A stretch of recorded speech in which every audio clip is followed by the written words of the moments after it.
നമസ്കാരം. ഷെക്കൈൻ Americas weekly news റൗണ്ടപ്പിലേക്ക് സ്വാഗതം. ഞാൻ അനൂപ് ജോസഫ്. ഈ ആഴ്ചയിലെ പ്രധാന വാർത്തകളിലേക്ക്.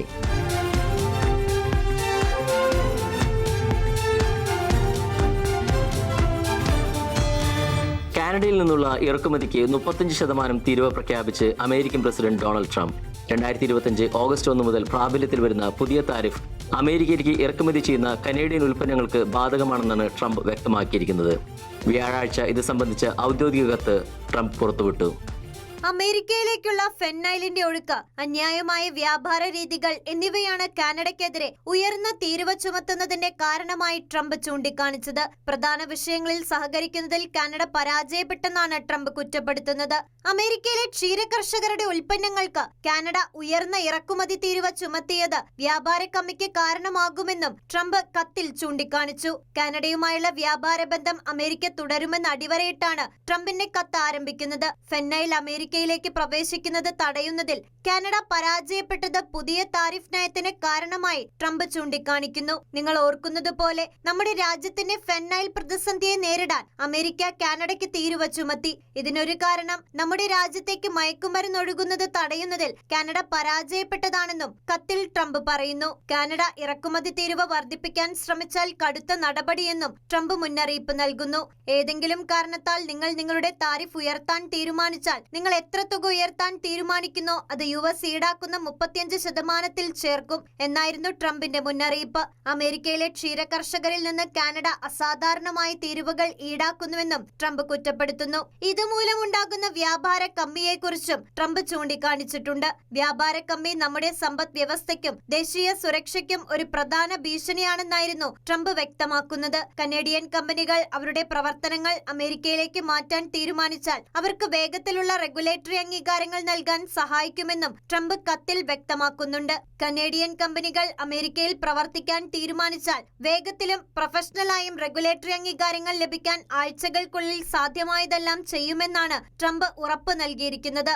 അതേസമയം ജപ്പാൻ, ദക്ഷിണ Korea, Brazil, Myanmar, Laos, Thailand, ദക്ഷിണാഫ്രിക്ക, Bangladesh, Kazakhstan, Indonesia, Tunisia, Malaysia, Serbia, Cambodia, Bosnia and Herzegovina, Algeria, Brunei, Iraq, Libya, Moldova, Philippines, Sri Lanka തുടങ്ങിയ രാജ്യങ്ങൾക്കുമേൽ ഉയർന്ന താരിഫ് നിരക്കുകൾ ചുമത്തുമെന്ന് മുന്നറിയിപ്പ് നൽകുന്ന കത്ത് ട്രംപ് ട്രൂത്ത് സോഷ്യലിൽ പങ്കുവച്ചിരുന്നു. ബ്രസീലിന് മേൽ 50% തീരുവ ഏർപ്പെടുത്തുമെന്നാണ് ട്രംപ് പ്രഖ്യാപിച്ചിരിക്കുന്നത്. ജപ്പാനും ദക്ഷിണ കൊറിയയ്ക്കും മേൽ അമേരിക്ക 25% താരിഫ് ചുമത്തുമെന്നാണ് ട്രംപിന്റെ പ്രഖ്യാപനം. അൾജീരിയ, ഇറാഖ്, ലിബിയ, ശ്രീലങ്ക എന്നീ രാജ്യങ്ങൾക്ക് 30%, ബ്രൂണൈ, മോൾഡോവ എന്നിവയ്ക്ക് 25%, ഫിലിപ്പീൻസിന് 20% തീരുവയാണ് ചുമത്തിയിരിക്കുന്നത്. ഈ രാജ്യങ്ങൾക്കുമേൽ ഏർപ്പെടുത്തിയ തീരുവ ഓഗസ്റ്റ് 1 മുതലായിരിക്കും പ്രാബല്യത്തിൽ വരിക. അമേരിക്കയുമായി പുതിയ വ്യാപാര കരാർ ഓഗസ്റ്റ് 1 മുൻപുണ്ടാക്കിയില്ലെങ്കിൽ അധിക തീരുവ ഏർപ്പെടുത്തുമെന്ന് കാണിച്ചായിരുന്നു അമേരിക്ക കത്തയച്ചത്. ലാവോസിനും മ്യാൻമറിനും 40% തീരുവ ചുമത്തുമെന്നാണ് ഭീഷണിയുണ്ടായിരിക്കുന്നത്. വൈദികർ കുമ്പസാര രഹസ്യം അധികാരികളോട് വെളിപ്പെടുത്തണമെന്നാവശ്യപ്പെടുന്ന വാഷിംഗ്ടൺ സെനറ്റ് ബിൽ 5375-നെതിരെ അമിക്കസ് ക്യൂറി ഫയൽ ചെയ്ത് Thomas More society. Bishop Robert ബാരനെ പ്രതിനിധാനം ചെയ്താണ് Thomas More society friend of the court file ചെയ്തത്. 2025 ജൂലൈ 4-നാണ് വിനോന റോച്ചസ്റ്റർ രൂപതയിലെ ബിഷപ്പും White House religious liberty commission അംഗവുമായ bishop Robert Barron Washington state district കോർട്ടിൽ അമിക്കസ് ക്യൂറി ഫയൽ ചെയ്തത്. 2025 ജൂലൈ 27-ന് നടപ്പിൽ വരുത്തുന്ന ബിൽ 5375-നെതിരായുള്ള വാഷിംഗ്ടണിലെ കത്തോലിക്ക ബിഷപ്പ്മാരും ഇതര ക്രൈസ്തവ സംഘടനകളും നടത്തുന്ന പ്രതിഷേധത്തിൽ ബിഷപ്പ് ബാരനും തന്റെ നിലപാട് വ്യക്തമാക്കുകയായിരുന്നു. വർഷം തോറും നിരവധി ബാലപീഡനങ്ങൾ നടക്കുന്ന അമേരിക്കയിൽ കുട്ടികൾക്കെതിരായ ഈ വിധ പീഡനങ്ങൾ നിയന്ത്രിക്കുക എന്ന ലക്ഷ്യത്തോടെയുമാണ് ബാലപീഡനങ്ങൾ സംബന്ധിച്ചുള്ള കുമ്പസാര രഹസ്യങ്ങൾ വൈദികർ അധികാരികളെ അറിയിക്കണമെന്നുള്ള ബില്ല് നിയമസഭയിൽ പാസായത്. കുമ്പസാര രഹസ്യം വെളിപ്പെടുത്താത്ത വൈദികർക്കെതിരെ ജയിൽ ശിക്ഷ ഉൾപ്പെടെയുള്ള നിയമ നടപടികൾ സ്വീകരിക്കുമെന്നും ബില്ല് വ്യക്തമാക്കുന്നുണ്ട്. ഡോക്ടേഴ്സ്, ലോയേഴ്സ്, തെറപ്പിസ്റ്റുകൾക്ക് പോലും തങ്ങളുടെ ജോലിയുടെ ഭാഗമായി വരുന്ന കേസുകൾ സ്വകാര്യതയോടെ കൈകാര്യം ചെയ്യുവാൻ അനുവാദമുണ്ടെങ്കിലും കത്തോലിക്ക സഭയിലെ അനുരഞ്ജന കൂദാശയിൽ വ്യക്തികളുടെ ക്രിമിനൽ പശ്ചാത്തലമോ അവരുടെ കുടുംബാപങ്ങളോ ആളുകളുടെ തരവും രീതിയും നോക്കാതെ പാപമോചനത്തിനായി നിത്യരക്ഷയ്ക്കായി മനുഷ്യകുലത്തിനു വേണ്ടി രക്തം ചൊരിഞ്ഞ ക്രിസ്തുനാഥന്റെ മഹാകരുണയെ തമസ്കരിച്ച് ആത്മാവിന്റെ രക്ഷയ്ക്ക് തന്നെ തടസ്സം തടസ്സമായേക്കാവുന്ന കുമ്പസാര രഹസ്യം വെളിപ്പെടുത്തണമെന്നതാണ് യുണൈറ്റഡ് സ്റ്റേറ്റ്സിലെ വാഷിംഗ്ടണിലെ അധികാരികളുടെ ആവശ്യം. ചരിത്രപരമായി കത്തോലിക്കാ ദൈവശാസ്ത്രത്തിലെ അടിസ്ഥാനപരമായ വിശ്വാസമാണ് കുമ്പസാര രഹസ്യം രഹസ്യമായി തന്നെയായിരിക്കണമെന്നത്. ആദിമ ക്രൈസ്തവ കൂട്ടായ്മ മുതൽ തന്നെ ഈ വിശ്വാസം നിലനിന്നിരുന്നു. പാപം ചെയ്ത മനുഷ്യനും അവനോ അവളോ എത്ര പാപിയായാലും ദൈവവുമായി അനുരഞ്ജനപ്പെടുന്ന അവസരമാണ് വിശുദ്ധ കുമ്പസാരം വഴി മനുഷ്യകുലത്തിന് ലഭ്യമാകുന്നത്. അഭിഷേകം ചെയ്യപ്പെട്ട വൈദികനോട് എന്നതിനേക്കാൾ ക്രിസ്തുവിനോട് തന്നെയാണ് ക്രിസ്തുവിന്റെ പ്രതിപുരുഷനാകേണ്ട വൈദികനിലൂടെ കുമ്പസാരം എന്ന കൂദാശ ഒരു വ്യക്തി സ്വീകരിക്കുന്നത്. കുമ്പസാര രഹസ്യം അത് രഹസ്യമായി തന്നെ സൂക്ഷിക്കേണ്ടത് അലംഘനീയമായ ചട്ടമാണെന്നും അത് ഏത് മാരക പാപമാണെങ്കിലും തന്നെ ഒഴികഴിവുകളില്ലെന്നും 2019 വത്തിക്കാൻ നിലപാട് വ്യക്തമാക്കിയിരുന്നു. അനുരഞ്ജന കൂദാശയുടെ മഹനീയതയും മതസ്വാതന്ത്ര്യത്തെയും മാനിച്ച് US-ൽ 1813 കുമ്പസാര രഹസ്യം വെളിപ്പെടുത്താതിരുന്ന വൈദികന് അനുകൂലമായി ന്യൂയോർക്ക് കോർട്ട് വിധി പ്രസ്താവിച്ചതും ഇവിടെ എടുത്തു പറയേണ്ടതാണ്. ബിൽ 5375 ക്രൈസ്തവ മതസ്വാതന്ത്ര്യത്തിനെതിരായും മനുഷ്യന്റെ ആത്മരക്ഷയ്ക്കെതിരായുമുള്ള നിയമ നടപടിയാണ്. പൂർണ്ണമായി ദൈവത്തിരുസന്നിധിയിൽ അനുദപിച്ച് പാപങ്ങൾ ഏറ്റുപറയുവാൻ ഉദ്യമിക്കുന്ന അനേകം മനുഷ്യമക്കളുടെ ആത്മരക്ഷയ്ക്ക് ഈ ബില്ല് തടസ്സമാകുമെന്ന് ബിഷപ്പ് ഭാരൻ കൂട്ടിച്ചേർത്തു. ഈ വരുന്ന July 14 Washington district court amicus curiae വാദഗതികൾ കേൾക്കുകയും 2025 ജൂലൈ മുതൽ നടപ്പിലാക്കുവാൻ പോകുന്ന ബിൽ 5375 മരവിപ്പിക്കണമോ വേണ്ടയോ എന്ന് തീരുമാനിക്കുകയും ചെയ്യും. US പര്യടനം അവസാനിപ്പിച്ച് ഇസ്രായേൽ പ്രധാനമന്ത്രി ബെഞ്ചമിൻ നെതന്യാഹു ലോകം ശ്രദ്ധയോടെ വീക്ഷിച്ച 4 ദിവസത്തെ അമേരിക്കൻ സന്ദർശനം കഴിഞ്ഞ് അദ്ദേഹം ഇസ്രായേലിലേക്ക് തിരിച്ചു. അമേരിക്കൻ പ്രസിഡന്റുമായുള്ള വിശദമായ 2 കൂടിക്കാഴ്ചകൾക്ക് ശേഷം ഇസ്രായേലിലേക്ക് മടങ്ങുന്നതിന് മുമ്പ് അദ്ദേഹവും ഭാര്യ സാറ നെതന്യാഹുവും മുൻ അമേരിക്കൻ പ്രസിഡന്റ് തോമസ് ജെഫേഴ്സന്റെ വസതിയിൽ സന്ദർശനം നടത്തി. വാഷിംഗ്ടൺ DC-യിലെ ആൻഡ്രൂസ് എയർഫോഴ്സ് ബേസിൽ നിന്നാണ് ഇസ്രായേൽ പ്രധാനമന്ത്രി ബെഞ്ചമിൻ നെതന്യാഹുവും സംഘവും ഇസ്രായേലിലേക്ക് തിരിച്ചത്. മടങ്ങുന്നതിന് മുൻപ് അമേരിക്കയുടെ സ്ഥാപക നേതാക്കളിൽ ഒരാളായ മുൻ പ്രസിഡന്റ് തോമസ് ജെഫേഴ്സന്റെ വസതി ഇസ്രായേൽ പ്രധാനമന്ത്രിയും ഭാര്യയും സന്ദർശിച്ചു. അമേരിക്കൻ ഐക്യനാടുകളുടെ 3ാമത്തെ രാഷ്ട്രപതിയായിരുന്നു തോമസ് ജെഫേഴ്സൺ. ഇസ്രായേലിലേക്ക് പുറപ്പെടുന്നതിന് മുൻപ് മാധ്യമങ്ങളോട് സംസാരിച്ച നെതന്യാഹു ഗാസയിൽ വെടിനിർത്തൽ ഉണ്ടാകുമെന്ന ശുഭപ്രതീക്ഷ പങ്കുവച്ചു. സമാധാന ചർച്ചകളിൽ 10 ഇസ്രായേൽ ബന്ദികളെ മോചിപ്പിക്കുന്ന കരാറിന് തീരുമാനമായതായും ഇസ്രായേൽ പ്രധാനമന്ത്രി വ്യക്തമാക്കി. ട്രംപുമായുള്ള ദൃഢമായ ബന്ധം ഒരിക്കൽ കൂടി ഊട്ടിയുറപ്പിക്കുന്നതായിരുന്നു ഇസ്രായേൽ പ്രധാനമന്ത്രി ബെഞ്ചമിൻ നെതന്യാഹുവിൻ്റെ അമേരിക്കൻ സന്ദർശനം. നെതന്യാഹുവിൻ്റെ US സന്ദർശനം പുരോഗമിക്കുന്ന വേളയിൽ ഇസ്രായേലിലും ചില രാഷ്ട്രീയ ചലനങ്ങൾ ഉണ്ടാകുന്ന സാഹചര്യമുണ്ടായി. നെതന്യാഹു ഗവൺമെന്റിനെ പിന്തുണയ്ക്കുന്ന വെടിനിർത്തലിനെ അനുകൂലിച്ചവരും പ്രതികൂലിച്ചവരുമായവരിൽ നിന്നും, പ്രത്യേകിച്ച് തമാർ ബെൻഗ്വിൻ, ബെസലാൽ സ്ട്രോമിച്ച് എന്നിവരുൾപ്പെടെയുള്ള നേതാക്കളിൽ നിന്നും കനത്ത സമ്മർദ്ദമാണ് ഇസ്രായേൽ പ്രധാനമന്ത്രി ബെഞ്ചമിൻ നെതന്യാഹുവിന് നേരെ ഉണ്ടാകുന്നത് എന്നാണ് റിപ്പോർട്ടുകൾ. തമാർ ബെൻഗ്വിൻ പ്രതിനിധീകരിക്കുന്ന തീവ്ര വലതുപക്ഷ പാർട്ടികൾ മുൻപും ഗാസയിൽ വെടിനിർത്തൽ നടപ്പിലാക്കുന്നതിനോട് എതിർപ്പ് പ്രകടിപ്പിച്ച് രംഗത്ത് എത്തുകയും ഗവൺമെന്റിനുള്ള പിന്തുണ പിൻവലിക്കുകയും ചെയ്ത സംഭവങ്ങൾ ഉണ്ടായിട്ടുണ്ട്. അസാധാരണമായ കരാർ ചർച്ച ചെയ്യരുത് എന്നാണ് അവരുടെ ഇപ്പോഴത്തെ ആവശ്യം. അതേസമയം പ്രതിപക്ഷ നേതാവും ബ്ലൂ ആൻഡ് വൈറ്റ് പാർട്ടി അധ്യക്ഷനുമായ ബെന്നി ഗാറ്റ്സ് പറയുന്നത് മുഴുവൻ ബന്ദികളുടെയും മോചനം ഒരുമിച്ച് സാധ്യമാക്കാൻ ഒരു രൂപരേഖ ഉണ്ടാകുന്നതുവരെ US-ൽ സമ്മർദ്ദം ശക്തമാക്കണം എന്ന ആവശ്യമാണ്. ഇന്ത്യയിൽ വിമാന നിരക്കുകൾ ഏകീകരിക്കാൻ സംവിധാനം കൊണ്ടുവരാൻ directorate general of civil aviation ഒരുങ്ങുന്നു. വിമാന കമ്പനികൾക്ക് തോന്നും പോലെ നിരക്കുകൾ നിശ്ചയിക്കുവാൻ അനുവാദം നൽകരുതെന്നും ഇക്കാര്യത്തിൽ ഉടൻ സംവിധാനം കൊണ്ടുവരണമെന്നുമുള്ള പൊതു അഭിപ്രായത്തിന്റെ അടിസ്ഥാനത്തിലാണ് തീരുമാനം. വിമാന നിരക്കുകൾ ഏകീകരിക്കാൻ നടപടി വേണമെന്ന് പ്രവാസി ഇന്ത്യക്കാരുടെ നിരന്തര ആവശ്യവും കേന്ദ്ര സർക്കാർ പരിഗണിച്ചു. രാജ്യത്ത് വിമാന നിരക്കുകൾ ഏകീകരിക്കാൻ സംവിധാനം വേണമെന്ന് പാർലമെന്റ് പബ്ലിക് അക്കൗണ്ട്സ് കമ്മിറ്റിയും കേന്ദ്ര സർക്കാരിനോട് ശുപാർശ ചെയ്തിരുന്നു. വ്യോമയാന മന്ത്രാലയത്തിൻ്റെയും DGCAയിലെയും മേധാവികളെ വിളിച്ചു വരുത്തിയ KC വേണുഗോപാൽ അധ്യക്ഷനായ PSCയുടെ യോഗത്തിലാണ് വിമാനങ്ങളുടെ നിരക്കുകളും സുരക്ഷയും ചർച്ചയായത്. വ്യോമയാന റെഗുലേറ്ററി അതോറിറ്റിക്ക് നടപടിയെടുക്കാൻ അധികാരമുണ്ടായിട്ടും അതിന് തയ്യാറാകാത്ത നിലപാടിനെ പബ്ലിക് അക്കൗണ്ട്സ് കമ്മിറ്റി വിമർശിക്കുകയും ചെയ്തു. ഇക്കാര്യത്തിൽ ഉടൻ നടപടിയെടുക്കണമെന്നും റിപ്പോർട്ട് സമർപ്പിക്കണമെന്നും സമിതി നിർദ്ദേശിക്കുകയും ചെയ്തിട്ടുണ്ട്. തീർത്ഥാടന ഉത്സവ സീസണുകളിൽ തിരക്കനുസരിച്ച് വിമാന കമ്പനികൾ ടിക്കറ്റ് നിരക്ക് വർദ്ധിപ്പിക്കുന്നത് വലിയ വിമർശനങ്ങൾക്ക് ഇടയാക്കുന്നുണ്ട്. ഓണം, ക്രിസ്മസ് അവധിക്കാലത്ത് ഗൾഫിൽ നിന്ന് കേരളത്തിലേക്ക് മടങ്ങുന്ന മലയാളികളിൽ നിന്ന് വലിയ നിരക്കാണ് വിമാന കമ്പനികൾ ഈടാക്കുന്നത്. പല വിമാന കമ്പനികളും പല റേറ്റ് ഈടാക്കുന്നതും വിമർശനങ്ങൾക്ക് ഇടയാക്കിയിരുന്നു. രാജ്യസഭയിലും ലോക്സഭയിലും MPമാർ ചൂണ്ടിക്കാട്ടിയിട്ടും കേന്ദ്ര സർക്കാർ നടപടിയെടുക്കാതെ മുന്നോട്ടു പോവുകയായിരുന്നു. പ്രവാസി ഇന്ത്യക്കാർ ഇക്കാര്യം പല പ്രാവശ്യം കേന്ദ്ര സർക്കാരിൻ്റെയും പ്രധാനമന്ത്രിയുടെയും ശ്രദ്ധയിൽപ്പെടുത്തുകയും ചെയ്തിരുന്നു. ഈ സാഹചര്യത്തിലാണ് രാജ്യത്തെ വിമാന ടിക്കറ്റ് നിരക്ക് ഏകീകരിക്കാനുള്ള നടപടികൾക്ക് തുടക്കമായിരിക്കുന്നത്. അമേരിക്കയിലെ മധ്യ ടെക്സാസിലുടനീളം നാശം വിതച്ച മിന്നൽ പ്രളയത്തിന്റെ പശ്ചാത്തലത്തിൽ പ്രാർത്ഥനയ്ക്ക് ആഹ്വാനമായി വൈറ്റ് ഹൗസ്. സങ്കീർത്തനം 34:18 ഉദ്ധരിച്ച് അമേരിക്കൻ സമൂഹത്തോട് പ്രാർത്ഥിക്കുവാൻ ആഹ്വാനം ചെയ്തു. അമേരിക്കയിലെ മധ്യ ടെക്സസിലുടനീളം നാശം വിതച്ച പ്രളയ ദുരന്തത്തിന്റെ പശ്ചാത്തലത്തിൽ പ്രാർത്ഥിക്കാൻ ആഹ്വാനം ചെയ്ത് ഭരണസിരാ കേന്ദ്രമായ വൈറ്റ് ഹൌസിന് കീഴിലുള്ള ഫെയ്ത്ത് ഓഫീസ് കാണാതായവർക്ക് വേണ്ടി ടെക്സസിലെ രക്ഷാപ്രവർത്തകർ തിരച്ചിൽ തുടരുന്നതിനിടെ സങ്കീർത്തനം 34:18 ഉദ്ധരിച്ച് അമേരിക്കൻ സമൂഹത്തോട് പ്രാർത്ഥിക്കാൻ ആഹ്വാനം ചെയ്ത് വൈറ്റ് ഹൌസ് ഫെയ്ത്ത് ഓഫീസ് ഇക്കഴിഞ്ഞ ഞായറാഴ്ച പ്രസ്താവന പുറത്തിറക്കിയിരുന്നു. മിന്നൽ പ്രളയത്തിൽ മരണസംഖ്യ ഉയരാനിടയുണ്ടെന്ന് അധികൃതർ വ്യക്തമാക്കിയതിനിടെയാണ് പ്രസ്താവന. ഹൃദയം നുറങ്ങിയവർക്ക് കർത്താവ് സമീപസ്ഥനാണ്, മനമുരുകിയവരെ അവിടുന്ന് രക്ഷിക്കുന്നുവെന്ന വചനം സഹിതമാണ് അഭ്യർത്ഥന. ടെക്സസിലെ ധീരരായ ജനങ്ങൾക്കൊപ്പം തങ്ങൾ നിലകൊള്ളുകയാണെന്നും ദുരിതം അനുഭവിക്കുന്നവർക്ക് വേഗത്തിലുള്ള രക്ഷയും ആശ്വാസവും ലഭിക്കാൻ എല്ലാ അമേരിക്കക്കാരോടും പ്രാർത്ഥിക്കാൻ അഭ്യർത്ഥിക്കുകയാണെന്നും വൈറ്റ് ഹൌസ് പ്രസ്താവിച്ചു. അമേരിക്കയുടെ ക്രിസ്തീയ വിശ്വാസം മുറുകെ പിടിക്കുക എന്ന ലക്ഷ്യത്തോടെയും കുടുംബങ്ങളെ ശക്തിപ്പെടുത്തുന്നതിനും മതസ്വാതന്ത്ര്യം സംരക്ഷിക്കുന്നതിനുമുള്ള ശ്രമങ്ങളിൽ വിശ്വാസാധിഷ്ഠിത സ്ഥാപനങ്ങളെയും കമ്മ്യൂണിറ്റി സംഘടനകളെയും ആരാധനാലയങ്ങളെയും സഹായിക്കുന്നതിനായും ഭരണസിരാ കേന്ദ്രമായ വൈറ്റ് ഹൌസ് കേന്ദ്രമാക്കി ഡൊണാൾഡ് ട്രംപ് ആരംഭിച്ച വിഭാഗമാണ് വിശ്വാസ കാര്യാലയം. കഴിഞ്ഞ ഫെബ്രുവരിയിലാണ് US പ്രസിഡന്റ് ഇത് സംബന്ധിച്ച ഉത്തരവിൽ ഒപ്പുവെച്ചത്. ബ്രസീൽ ഉൾപ്പെടെ 8 രാജ്യങ്ങൾക്ക് മേൽ പുതിയ വ്യാപാര തീരുവ പ്രഖ്യാപിച്ച് അമേരിക്കൻ പ്രസിഡന്റ് ഡൊണാൾഡ് ട്രംപ്. ബ്രസീലിന് 50% തീരുവയാണ് ഏർപ്പെടുത്തിയിരിക്കുന്നത്. എല്ലാ പുതിയ താരിഫുകളും ഓഗസ്റ്റ് 1 മുതൽ പ്രാബല്യത്തിൽ വരും.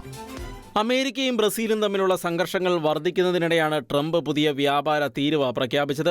ബ്രസീലിന് പുറമെ Algeria, Brunei, Iraq, Libya, Moldova, Philippines, Sri Lanka എന്നീ രാജ്യങ്ങൾക്കും ട്രംപ് വ്യാപാര തീരുവ സംബന്ധിച്ച കത്തുകൾ അയച്ചിട്ടുണ്ട്.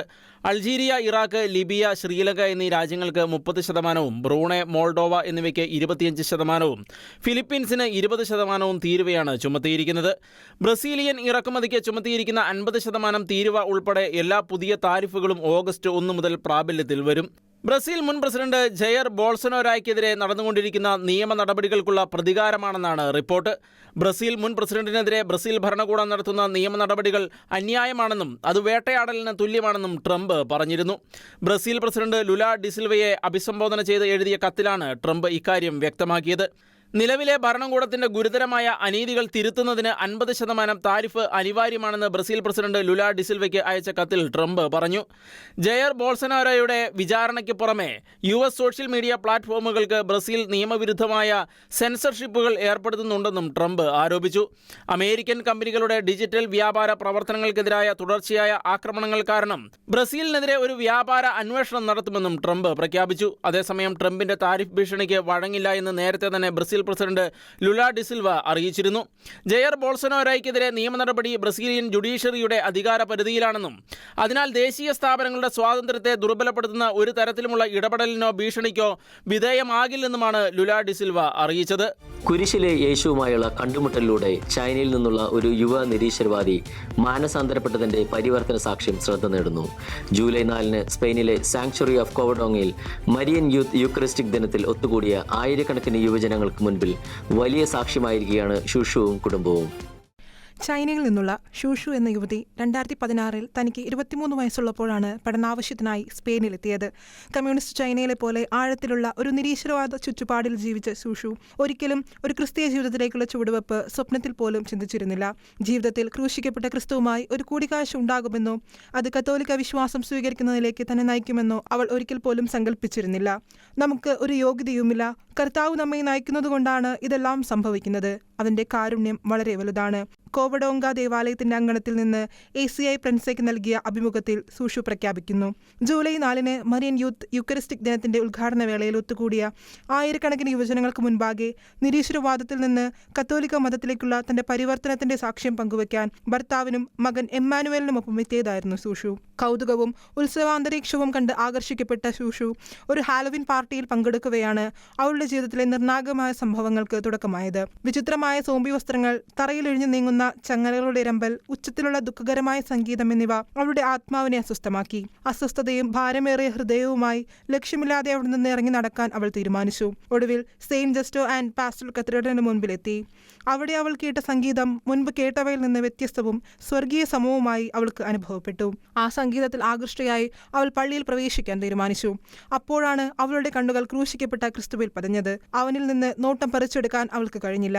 ആ കണ്ടുമുട്ടൽ അവളുടെ ജീവിതത്തിലെ ഒരു വഴിത്തിരിവായി. വളരെ വലിയൊരു കുരിശ് ഞാൻ അവിടെ കണ്ടു. അതിൽ യേശുവിനെ ഞാൻ കണ്ടു. അത് എന്നിൽ വലിയ സ്വാധീനം ചെലുത്തി.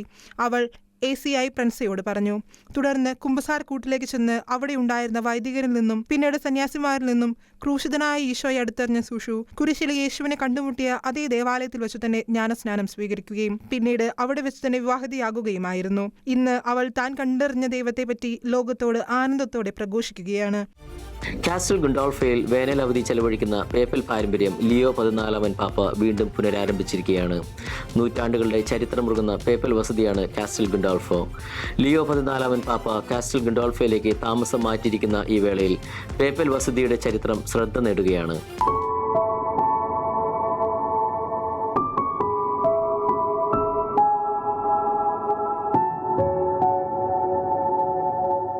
പാപ്പയ്ക്ക് ഊഷ്മളമായ സ്വീകരണമാണ് കാസ്റ്റൽ ഗുണ്ടോൾഫോയിൽ ലഭിച്ചത്. വിവാ പാപ്പ വിളികൾ കൊണ്ട് അന്തരീക്ഷം മുഖരിതമായി. പാപ്പയ്ക്കൊപ്പം ഫോട്ടോയെടുക്കാൻ വിശ്വാസികൾ മത്സരിച്ചു. രണ്ടാം വത്തിക്കാൻ നഗരം എന്നുകൂടി പേരുള്ള കാസ്റ്റൽ ഗുണ്ടോൾഫോയിലെത്തിയ പാപ്പായുടെ ഇവിടുത്തെ പ്രോഗ്രാമുകളെക്കുറിച്ചുള്ള വിവരങ്ങളും പുറത്തു വന്നിട്ടുണ്ട്. രാവിലെ 10-നും 20 ഞായറാഴ്ച രാവിലെ 9:30-നും അർബാനോ കത്തീഡ്രലിൽ രാവിലെ 9:30-നും വിശുദ്ധ കുർബാന അർപ്പിക്കും. ജൂലൈ 13, 20 ഞായറാഴ്ചകളിൽ ഉച്ചയ്ക്ക് 12 മണിക്ക് സ്വാതന്ത്ര്യത്തിന്റെ ചത്തുരത്തിൽ കർത്താവിന്റെ മാലാക പ്രാർത്ഥനയ്ക്ക് നേതൃത്വം നൽകുകയും വിശ്വാസികളെ ആശീർവദിക്കുകയും ചെയ്യും. മാർപ്പാപ്പമാരുടെ വേനൽക്കാല വസതിയാണ് കാസ്റ്റൽ ഗുണ്ടോൾഫ. റോമിൽ നിന്ന് ഏകദേശം 25 കിലോമീറ്റർ അകലെ ആൽബൻ കുന്നുകളിലാണ് ഈ വസതി സ്ഥിതി ചെയ്യുന്നത്. ആൽബാനോ തടാകത്തിന് അഭിമുഖമായി 135 ഏക്കർ വിസ്തൃതിയിൽ വ്യാപിച്ചു കിടക്കുന്ന കെട്ടിട സമുച്ചയമാണ് കാസ്റ്റൽ ഗുണ്ടോൾഫ. 17-ാം നൂറ്റാണ്ടിലെ പ്രധാന വില്ല, ഒരു നിരീക്ഷണാലയം, ഒരു ഫാം ഹൗസ് എന്നിവയോട് കൂടിയതാണിത്. നൂറ്റാണ്ടുകളായി കത്തോലിക്ക സഭയുടെ പരമാധ്യക്ഷനായ മാർപ്പാപ്പമാരുടെ വേനൽക്കാല വസതിയായി ഇവിടെ ഉപയോഗിച്ചു വരുന്നു. 2016 മുതൽ ഒരു മ്യൂസിയമായും പ്രവർത്തിക്കുന്നു. സാവല്ലി കുടുംബത്തിന്റെ അധീനത്തിലായിരുന്ന ഈ കെട്ടിടവും സ്ഥലവും കടം വീട്ടുന്നതിനായി കൈമാറിയതിനെ തുടർന്നാണ് വത്തിക്കാൻ ഇത് ഏറ്റെടുത്തത്. 13-ാം നൂറ്റാണ്ട് മുതൽ ഇവിടം വത്തിക്കാന്റേതായി. ഇറ്റാലിയൻ വാസ്തുശില്പിയായ കാർലോ മഡർണോയാണ് ഈ കൊട്ടാരം രൂപകൽപ്പന ചെയ്തത്. പിയൂസ് 11 പാപ്പയാണ് ഇവിടുത്തെ സൗകര്യങ്ങൾ വർദ്ധിപ്പിച്ചതും നവീകരണങ്ങൾ നടത്തിയതും. രണ്ടാം ലോക മഹായുദ്ധകാലത്ത് അനേകം യഹൂദർക്ക് അഭയസ്ഥാനമായും കാസ്റ്റൽ ഗുണ്ടോൾഫ മാറിയിട്ടുണ്ട്. 1944-ൽ ഇതിനു നേരെ നടന്ന ബോംബാക്രമണത്തിൽ 500ഓളം പേർ കൊല്ലപ്പെട്ടിട്ടുമുണ്ട്. ഫ്രാൻസിസ് മാർപ്പാപ്പ ഒരിക്കലും കാസ്റ്റൽ ഗുണ്ടോൾഫയിൽ അന്തിയുറങ്ങിയിട്ടില്ല. 2013 ജൂണിൽ തന്നെ അദ്ദേഹം ഇക്കാര്യത്തിൽ വ്യക്തത വരുത്തിയിരുന്നു. എന്നാൽ 2 തവണ അദ്ദേഹം ഇവിടെ സന്ദർശിച്ചിട്ടുണ്ട്. ജൂലൈ 6 മുതൽ 20 വരെയും ഓഗസ്റ്റ് 15 മുതൽ 17 വരെയും ലയോ 14 പാപ്പ കാസ്റ്റൽ ഗുണ്ടോൾഫയിൽ അവധിക്കാലം ചെലവഴിക്കും എന്നാണ് നിലവിലുള്ള സൂചനകൾ.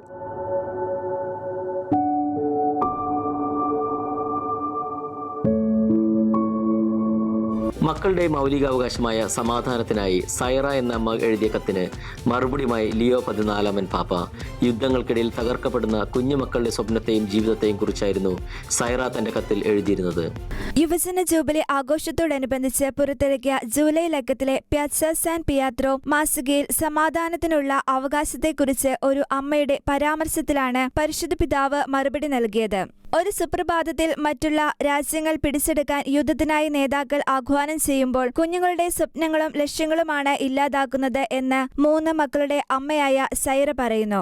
മൗലിക അവകാശമല്ലേ സമാധാനമെന്നും സൈറ കത്തിലൂടെ ചോദിക്കുന്നു. ഇതെല്ലാം എന്തുകൊണ്ടാണ് നാം മറക്കുന്നത് എന്ന് ചോദിച്ചുകൊണ്ടാണ് സൈറ കത്ത് അവസാനിപ്പിക്കുന്നത്. ഹൃദയസ്പർശിയായ ഈ കത്തിനാണ് ലയോ 14 മാർപ്പാപ്പ മറുപടി നൽകിയത്. ദൈവത്തിന്റെ ഹൃദയത്തിലേക്ക് എത്തുന്ന ഒരു നിലവിളിയാണ് സൈറയുടെ ചിന്തകൾ എന്ന ആമുഖത്തോടെയാണ് പാപ്പ തന്റെ മറുപടി ആരംഭിക്കുന്നത്.